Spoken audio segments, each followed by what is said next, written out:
ভুয়ো জন্ম শংসাপত্র নিয়ে পাসপোর্ট তৈরির চেষ্টা, পুলিশের হাতে গ্রেফতার এক ধৃতের নাম আফতাব আলম বলে জানা যাচ্ছে। এই আফতাব রাজাবাজার এলাকার বাসিন্দা। এর আগে একই অভিযোগে গ্রেফতার 4।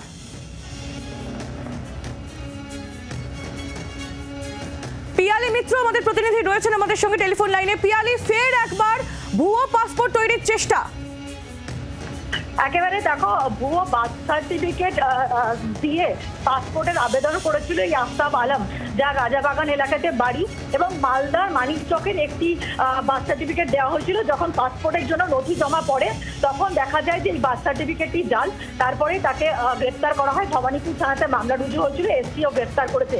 এই একই অভিযোগে এখনো পর্যন্ত মোট 5 জনকে গ্রেফতার করলো এসপিও। সব মিলিয়ে এরকম সাম্প্রতিককালে 14টা এরকম ঘটনা সামনে এসছে, যেখানে পাসপোর্ট বানানোর জন্য যে সমস্ত নথি জমা দেওয়া হয়েছিল তার মধ্যে 14 জন লোক তারা এইরকম ফেক বার্থ সার্টিফিকেট দিয়েছিল আলাদা আলাদা মামলায়। এখনো পর্যন্ত 5 জন গ্রেফতার করা হয়েছে। এবং এই আফতাব আলম, যে আপাতভাবে রাজাবাগানের বাসিন্দা বলে জানা যাচ্ছে, ভারতীয় বলে জানা যাচ্ছে, কিন্তু অতীতে দেখা গিয়েছে যে তারা বহু ক্ষেত্রে বাংলাদেশি বা পাকিস্তানি এরকম তথ্য সামনে আসছে। ফলে এই ব্যক্তি আফতাব আলম ভারতীয় না অন্য কোনো বাংলাদেশ বা পাকিস্তানের বাসিন্দা কিনা সেই বিষয়ে জানার জন্য এফআইআরকেও চিঠি দেওয়া হয়েছে এসপিওর তরফ থেকে। একেবারে ধন্যবাদ পিয়ালি, নজর রাখো।